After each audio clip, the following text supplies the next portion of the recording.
Welcome to the Dental Resources Podcast, produced by the Crown Council. This is Stuart Anderson. The Crown Council has spent years working with the very best dental resources available.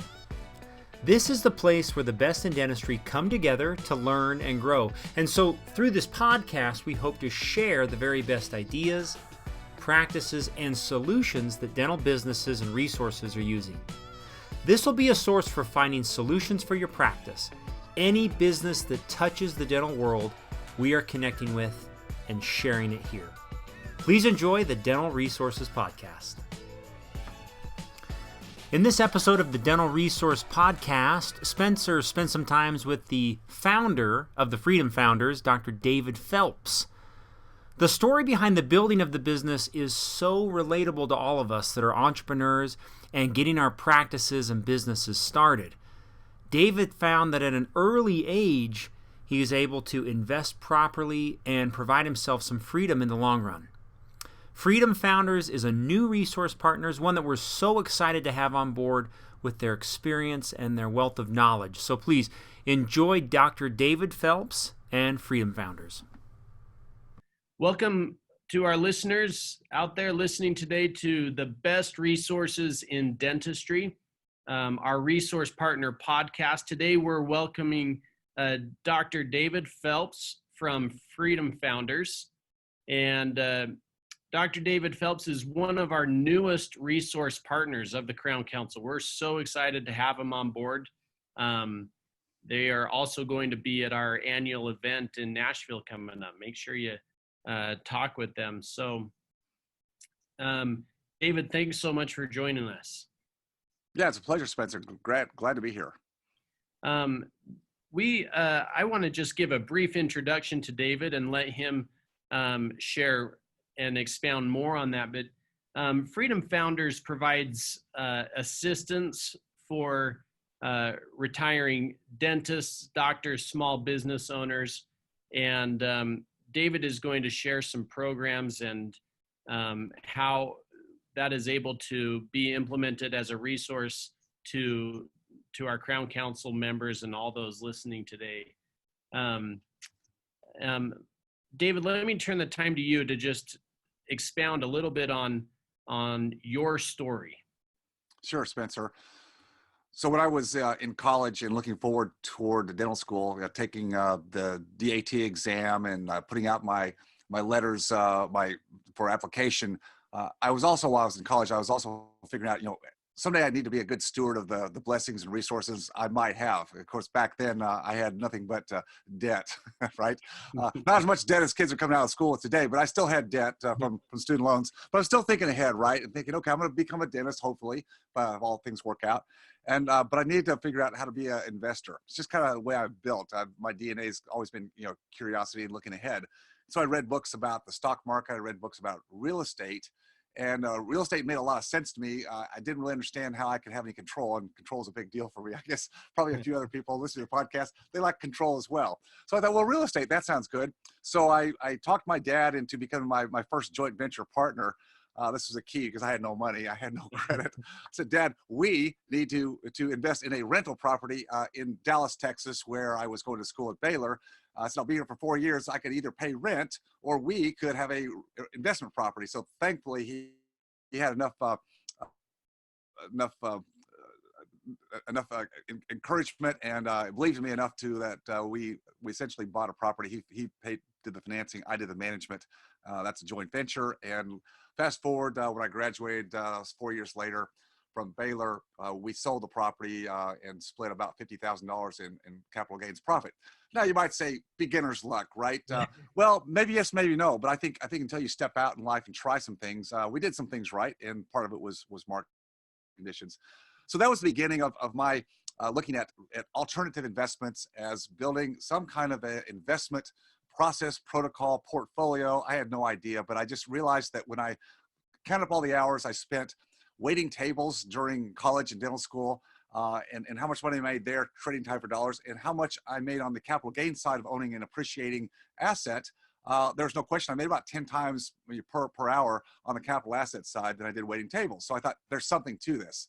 So I graduated from school, started to practice as an associate, But I continued to buy the houses and learning more about how to do it and find them. I was very much hands-on back then because I had more time than money, right? I'm young. I'm not even, well, I'm married, but I have no kids, right? So my kids become my properties, and I'm learning how to figure this stuff out and think, well, this is good. This is good. Didn't really have a plan, but I realized, some of the fundamentals: right house, right location, financing, cash flow. Learn how to vet or underwrite tenants, and getting my hands really in the grid of it. We have blessed to have a daughter about 9 years after we were married. So she's a beautiful daughter. 2 years into her life, she's diagnosed with high-risk leukemia. Well, that kind of blows up all these plans, and it turns your life upside down. Anybody who's listening that's had any kind of a health issue for themselves or their family, you know what I'm talking about. It can change your life in a heartbeat. And Jennifer, our daughter, got through it. It was very, very difficult. Unfortunately, our marriage didn't survive it. It was just tough. You don't know what you don't know. So but Jennifer survived, and we worked hard to co-parent for her. Always kept the focus on her, and I'm proud to say that part worked out well. Jennifer also went through several years of epileptic seizures, very uncontrolled, and then unfortunately at age 12 she was diagnosed with end-stage liver failure. Just too much chemotherapy, too many drugs to deal with the seizures.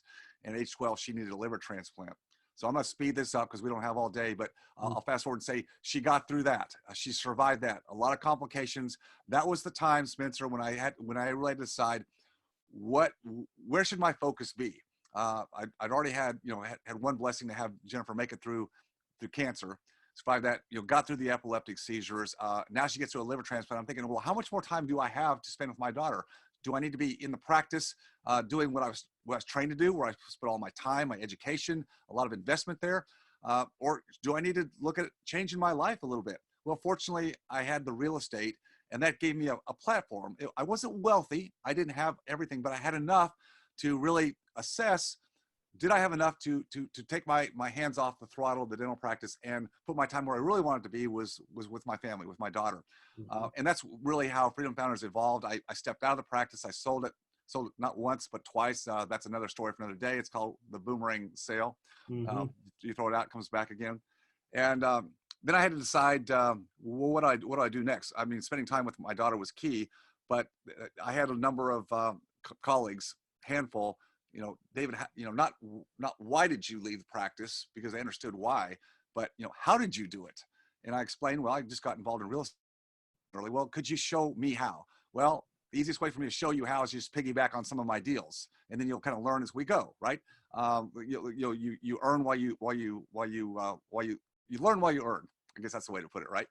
And so I did that for a handful, and then just word of mouth. Well, hey, David Phelps can show you how to invest in alternative investments. Well, how do I expand this thing if I want to have more impact? I don't want to go build a real estate business or an empire. Did not want to do that. So I'm thinking, okay, the best way to do that is collaboration. Who do I know through all the years I've done this that actually bring tangible, good deals to the table that I can help other people and be kind of the translator between investment capital and where to put it in how all that works. So here we are in 2019, almost 2020, and Freedom Founders has grown tremendously. But it's truly all about collaboration, right people, right setting, right community. Very similar to what Crown Council believes in. Yeah, that's David. What a fantastic story and introduction to you, the business and the strategy and the meaning behind Freedom Founders. As you look at your website and you see Freedom Founders wears what they believe really on their shirt, on their sleeve, and you watch the video. We believe in serving. We believe in community. We believe in face-to-face friends. We believe in telling the truth. We believe in education, in showing gratitude. And as I'm watching that and hearing that, I'm thinking, this is a culture of success. Tell the listeners about these strong attributes and how you build your culture of success within Freedom Founders. Well, Spencer, I knew that if we were going to build something that was going to grow and expand, that having a strong culture is going to be the key, because we're talking about people's future, talking about people's lives, their finances. And I'm not a financial advisor, never pretend to be one, but we're educating and giving collaboration on that. So how do I do that with safety? Because I can't have my fingers on everything at that point if I'm relying on other people. So you have to start with your team, which I call our advocates, our leadership team, our advocates. The business owner, the CEO, whatever you want to call it, the practice owner, we're the ones that set the tone. We set the culture, we set the stage for everything, and we can't just talk it. We have to walk it. We have to be prepared to not just build something because we need revenue. We can't shortcut that. And I'll tell you that the early years of Freedom Founders, as we were growing, we went through some bumps, because growing organically in the right way doesn't just happen magically. And when you try to shortcut something, that oftentimes derails the program. So I had to surround myself with advocates that believed in the mission, to stay the course. And even if we went through some tough times, as we're growing, and growth takes a lot of cash flow. It takes a lot of resources to do that, but to do it the right way was the key thing that we had to do. And so we set the bar very high, both for the members that we have in our community, because we want like-mindedness. We want them to have the same core values, the same spirit of serving. We talk a lot about legacy in our community, not just freedom for our members, but for them to be able to pass on the same mindset, the beliefs, the resourcefulness to their kids and to their grandkids. So we invite adult children of our members to come to our meetings, because we want this to be an ongoing, not just a one generational thing. So we have to have that, have those core values and those belief systems, and without, those are the filters. Those are the filters for making every decision. I would say every decision that we make has got to go through those filters. Certainly you have to be profitable, as any kind of business company knows they have to be, but you've got to do it with filters that keep you aligned with those core values. That's what creates a sustainable company and longevity. Thank you, David. That is that leads right into what I think a lot of listeners will want to hear today is, as you talk about the different generations and how everything Freedom Founders provides is applicable to those that are the new young dentists today, as well as, we in the Crown Council, we call them the back nine. And perhaps in the last 5 or so years before transitioning or selling, how can Freedom Founders provide a culture of success for our new young dentists? And then I'll let you take the time to talk about those that are in that transitional period and wondering what next. Yeah, great question, Spencer. So, everybody, I think, thinks when they start out in life, in their career, their profession, whatever they're going to, that it's tough, right? And I just got to tell the young people that I know there's a lot of debt you come out of school today, but when I came out of school, we didn't have the internet. We didn't have cell phones, smartphones. We had to use pay phones. There was no Uber. So I'm being a little facetious here. What I'm saying is, every generation goes through news cycles because there's change in the environment. And yes, today, I think with technology and information availability, there's massive change. Some people look at it as bad. I think it's just change. There's a lot of disruption. So yeah, so how do we deal with it? I think for most of us who went through school and the challenges to make the grades, school and getting to that point where you're accepted to school and you get your license and you pass your boards, it's all about us. I don't mean in a selfish way. It's just like the burden is on us. There's no collaboration. You don't get together with your benchmate and discuss the exam. You got to do it. So we wear this hat, this badge of honor of being the John Wayne rugged individualist, and that's a great characteristic to that work ethic. I'll do what it takes, but I think there's a limit to that. I think today, more than ever, we're in a world where we have to learn to collaborate. There's way too much change in technology and information within our own fields, in dentistry and health sciences. Of course, it's a massive change today. The cost to provide care with the technology, which is wonderful, has a cost to it. If you're a soloist and trying to do it all, it's very difficult today. With reimbursements and our patients feeling the bite in the pocketbook for everything they put their money out for. So we're trying to be more efficient. That stresses us out, right? And then I mentioned the debt that young people are coming out of school with today, sometimes hundreds and hundreds of thousands of dollars. How do you make all this stuff work? I think it's really an era where we're learning to partner, to collaborate, to build some kind of small groups. And of course, there's all kinds of models out there today, but I think figuring out what model's gonna work for you and realizing that the collaboration that's required today, Spencer, in all parts of life, it's like a marriage. You give up some things, you give up some independence to get the good things, which is, collaboration with a partner, hopefully you want to do life with. It's not all easy street. It's not all about you. It's not an easy thing for any of us to do, but that's I think part and parcel of what we have to do. So you have the young doctors coming out of school today. You have the back niners, the enders, right, that are looking to transition out.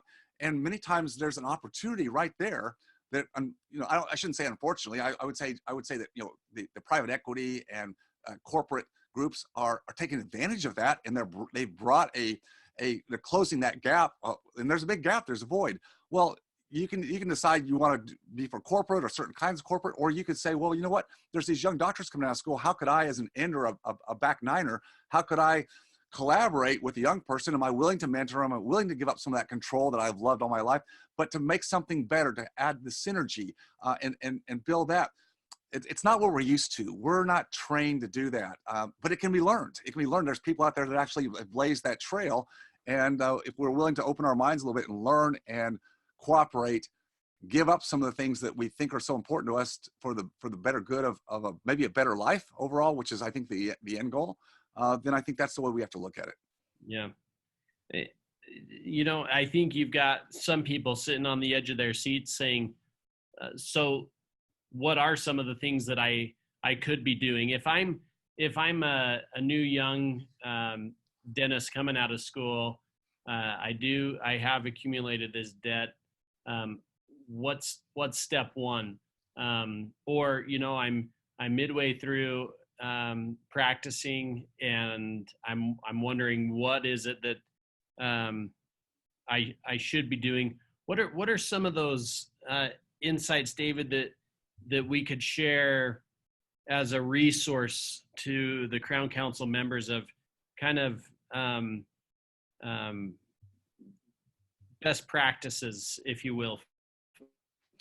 Yeah, so I probably would take that and speak a little bit for them. Yeah, so I think I would speak a little bit from a financial standpoint there, Spencer. There's a lot of myths and misinformation, I think, out there today that just gets carried on from generation to generation. And what I'll mention one who I think a lot of, and that's Dave Ramsey. I think Dave Ramsey is great on leadership, and he certainly speaks, I think, a great message to the majority, the masses out there who don't understand how to use debt, good debt versus bad debt. So Dave has a message, and he has a target avatar when he talks about debt. And I'm all about getting rid of debt too. But there's a certain priority in how you look at taking on debt, whether it's for your education, for acquiring, building a practice. That's investment capital, and certainly you could overdo it. You could go to the wrong schools and pile it way too much. But learning how to utilize debt the proper way, and then how to pay it off, when to pay it off, and where to invest money that you're not using to pay off debt. So having some parameters, frameworks to make those decisions. And I think there's a basic financial acumen that's just missed from most of our education today. It's just not there. So we look out to see what the majority of people are doing. So you might hear a Dave Ramsey go, well, that makes sense. I just no debt, so pay everything off fast. I have members in Freedom Founders who have done that, and they work really hard. And yes, there's some safety and peace of mind, but the problem is they aren't able to get to their run rate or get to their, we call it in Freedom Founders, their freedom number faster. There's faster ways to get there. So learning how to use debt the proper way and then when to pay it off is a key. Another myth, I think, is the message that you should always maximize your 401k, your tax deferred mechanism or vehicle, because everybody says, well, if you're not doing that, you're missing out on the tax savings. Well, it's not really tax savings, it's a tax deferral. And I'm not saying 401ks are bad, but to hang everything on a 401k, which essentially ties one's money, their capital up in a lockbox. It's a prison, literally, that you don't get a chance to manage. A financial fiduciary is going to manage it for you and your employees. You can't touch it till you're 59 and a half. I get members that come to Freedom Founders that have done very, very well in their practice. They paid a lot of debt off, and they may be in their early 50s. And if for not the fact that most of their capital is tied up in this lockbox, they could be free, but nope, they can't touch it without paying a tax or penalty. So again, I'm not saying it's all bad. I'm just saying you have to be wary of pundits who would just claim, do this or don't do this. Another one is with traditional financial planning, you just need to accumulate as big a pile of money as you can. Just stack it up. And as I talk to members and Freedom Founders, and I ask them, what have your financial advisors told you? Well, probably the minimum number I hear today is like, you need $6 million if you want to have any chance of retiring at your quote current lifestyle and living, another 25, 30 years, assuming you're around 60 years old, or 8 million or 10 million. And I just think that's a crazy number. It's not an impossible number to get to, but my gosh, it's very difficult today for most practitioners with their hard work, their labor, to do enough dentistry, even at a high level, after paying taxes and overhead and lifestyle and everything else, to stack that much up. If you learn to make your dollars in equity, wherever if you learn to make those work harder for you, and that's what we do in Freedom Founders, we help people make their dollars in equity work up to 5 times harder for them than they're working right now in their current plan or no plan or whatever it is, then what that means for them is they get to reach their financial independence, not necessarily retirement, because I'm not about retirement, but have the options, the peace of mind, security to know that they're okay at a certain run rate. You can do that up to 5 times faster. That means a lot to people. And I think too many just go through life not knowing what that number is, how to get there. Once you know what the number is, you reverse engineer to where you are today. You've got specific milestones to reach that number, and you know where to change course if things aren't going the way you want them to. Yeah.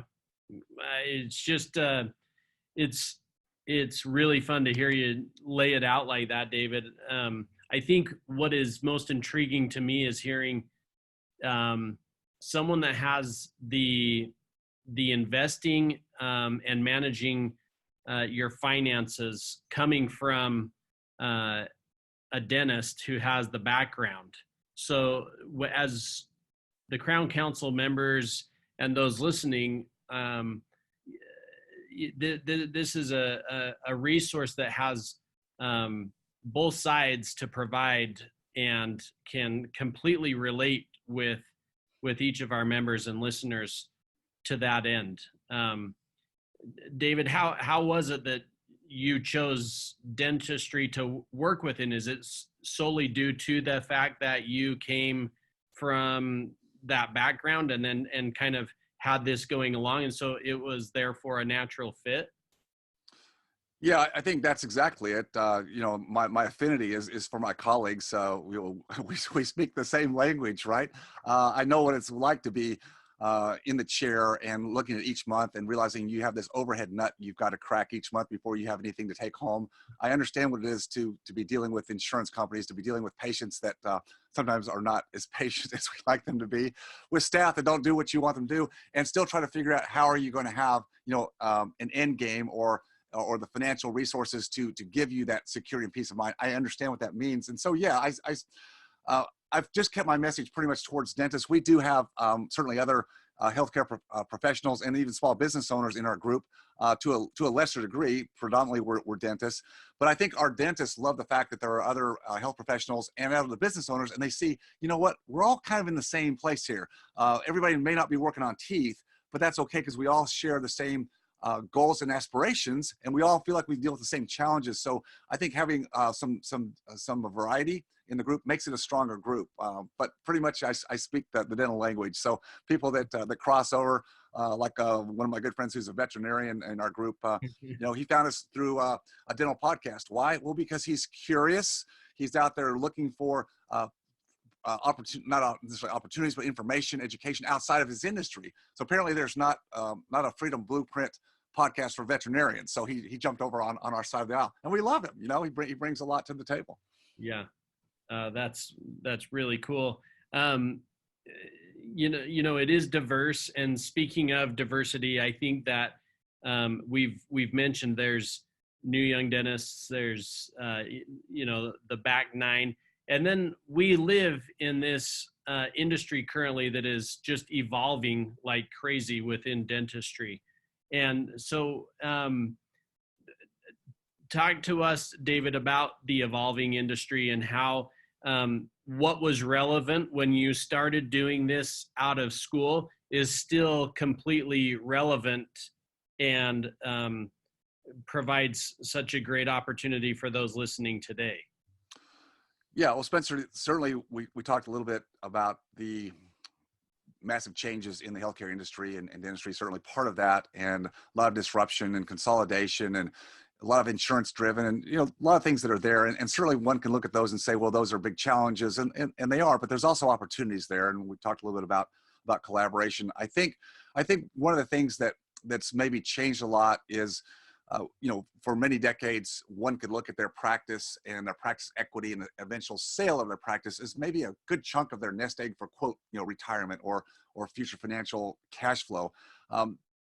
The window's open for that right now. I think the window could change on that. So I don't know that we can necessarily put everything on the table for our practice equity. The practice is the engine that drives everything. And I always tell people, don't take your eye off the ball. We do alternative investments in Freedom Founders and highly curated real estate, but your engine's the practice. And so until you've optimized the practice, until you've made it however you want to make it with your solo group, whatever you're doing there, don't take your eye off the ball. But putting your money in alternatives is a smart move. So it's a plan B, really. So when I started in practice, I won't tell you how many years ago. It was a few years ago, before the millennium. I told you we didn't have internet, so that tells you something, right? Or smartphones.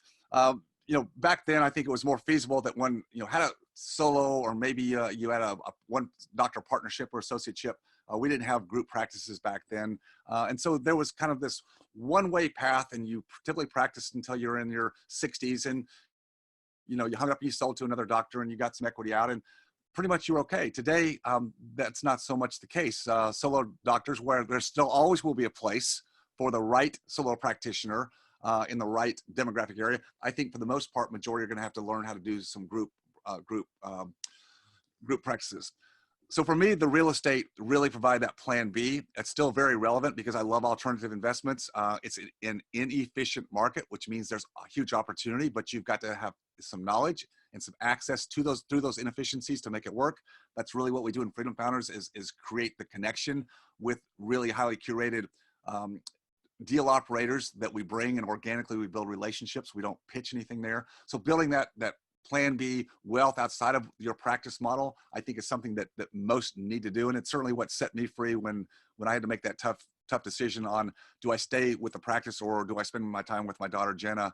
And, you know, it turned out to be, you know, a blessing in disguise for me, because it let me really go to my next thing, which today just evolved, you know, without any real vision. It happened because there was a void in my life, a good void, right? Because I wanted to spend the time with Jenna.